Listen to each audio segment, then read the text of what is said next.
A América Latina é uma região do planeta rica em recursos naturais. O extrativismo de minério na região do Chile, o cultivo da soja no centro-oeste brasileiro, o gás boliviano e a região industrializada do sul do continente contribuem muito para o desenvolvimento de nações pelo mundo, como a China e a Índia.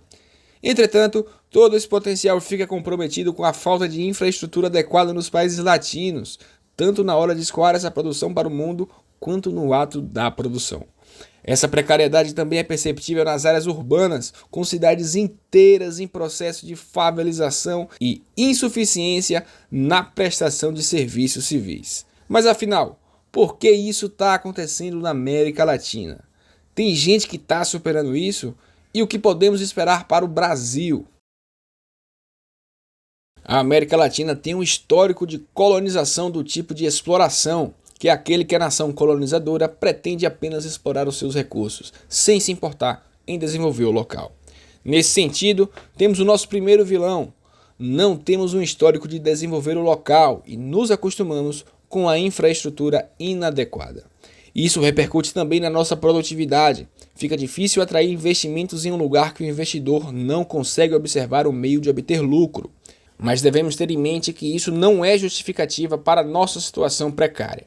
Afinal, países inteiros já foram destruídos por guerras, prosperaram e construíram sua infraestrutura, como o Vietnã.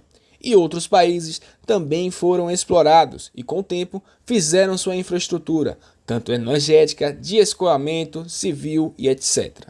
Aqui lidamos com outro vilão, o tipo de investimento. Em muitos países da América Latina, o investimento em infraestrutura é unicamente por meio estatal. Então, se o governo local não investir dinheiro, a infraestrutura não floresce. O problema desse modelo de investimento é que os países latino-americanos são instáveis e geralmente corruptos. Além disso, muitos outros setores estão vinculados com as receitas públicas, como educação, saúde e segurança. Com tantas coisas para investir, o Estado acaba não investindo em nada. O mais adequado é permitir uma maior participação do setor privado na infraestrutura, semelhante ao que o nosso vizinho Uruguai fez com o setor energético. Hoje, o país colhe os frutos de suas políticas de longo prazo tomadas lá atrás. Infelizmente, mesmo assim, ainda temos que lidar com o terceiro vilão, o lobby. O topo de um setor produtivo de um país consegue aparelhar uma instituição nacional inteira, obtendo diversas vantagens e travando o progresso em prol dos benefícios próprios. É muito comum ver notícias de grupos de empresas pagando propina e investindo em determinados candidatos, pois sabem que estes serão seus emissários dentro do sistema. Concluímos então que a falta de infraestrutura atual é fruto de longos anos de problemas em todo o continente. Mesmo que cada país tenha sua individualidade e história, muitos dos nossos problemas se convergem nesses 3 pontos e, infelizmente, o antídoto para isso é algo que leva muito tempo e que não interessa tanto à classe política: a educação. Alguns países da América Latina têm menos problemas de infraestrutura e, no caso deles, compartilham alguns pontos em comum. Importante ressaltar que os países têm, dentro de seus territórios, desigualdades na infraestrutura entre as suas regiões, como aqui no Brasil, que a região norte é extremamente precária em infraestrutura, enquanto estados da região sul têm uma infraestrutura adequada, criando assim a sensação de 2 Brasis. Dito isso, o Chile é um país que tem uma das melhores infraestruturas de toda a América Latina. Possui uma rede de estradas bem desenvolvidas, sistema de transportes eficientes e modernos, além de uma matriz energética diversificada.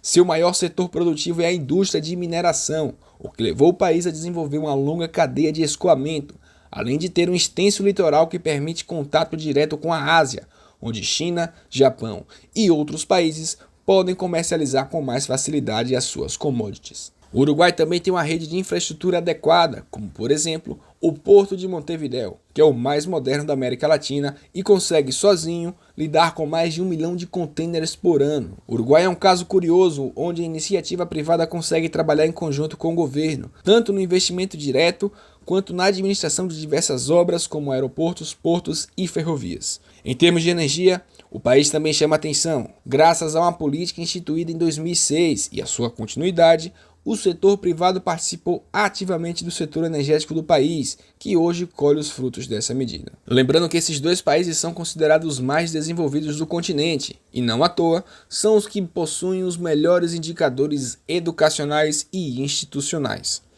Sem dúvidas, até para se ter infraestrutura geral, é preciso de uma população consciente política e economicamente sobre a situação e a realidade da sua própria nação.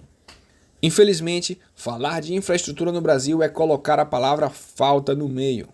O país tem um histórico de precariedade no serviço público e, por muito tempo, o fomento da infraestrutura foi exclusividade do Estado. O resultado disso é a percepção da população de que obras públicas estão recheadas de corrupção e que demoram mais que o normal. É perceptível também que alguns serviços prestados pelo Estado são completamente aparelhados, como segurança, saúde e educação para populações carentes.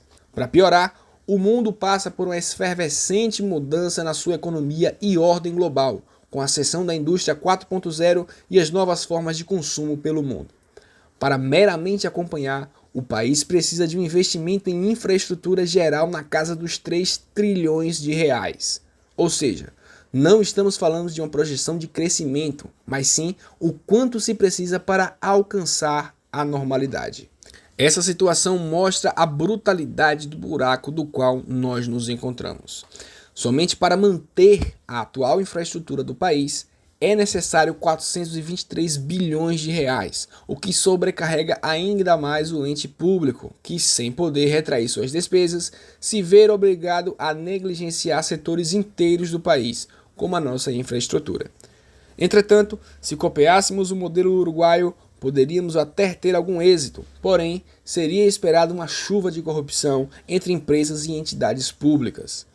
O investimento em infraestrutura a longo prazo começa com a educação produtiva da população, alertando dos seus deveres civis e sobre as regras constitucionais envolvidas. Não apenas isso, mas um foco na nossa educação de base, que hoje, se não for privada, é precária, ainda mais em regiões abandonadas como o Norte. A educação aqui será a chave para recuperar os investimentos a longo prazo, pois o passo seguinte seria uma maior participação do setor privado no fomento das obras do país. Existem outras medidas que podem ser tomadas também, como diminuir a incidência de tributos em cima da construção civil, que passa por um aumento exponencial dos preços. Contudo, o Estado deveria realocar seus gastos para permitir espaço no orçamento para esse tipo de medida, o que já sabemos de antemão que não vai acontecer. Reduzir impostos no Brasil é esperar que chova e continue seco. Vale lembrar também que o país tem áreas bem supridas de infraestrutura e outras não. Isso não só se aplica às dimensões nacionais. É possível ver este fenômeno nas cidades. Bairros que possuem até Wi-Fi público na rua e suporte a 5G estão a alguns quilômetros de distância de zonas periféricas que sequer têm saneamento básico nas casas. Regiões de ruas não asfaltadas, terrenos não loteados, falta de serviços como recolhimento de lixo e regulação da rede elétrica. Esses são alguns dos problemas visíveis nas cidades brasileiras, as quais, curiosamente, perto dessa localidade, possui extensos túneis, praças históricas e avenidas duplicadas.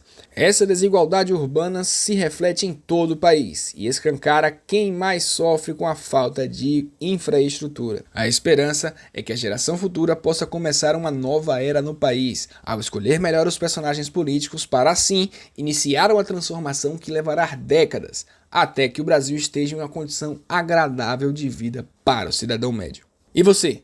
Acha que a infraestrutura do nosso país tem jeito ou acha que vivemos na ruína de uma eterna futura potência? Esse canal valoriza muito a sua opinião. Assim, deixe o seu ponto de vista nos comentários.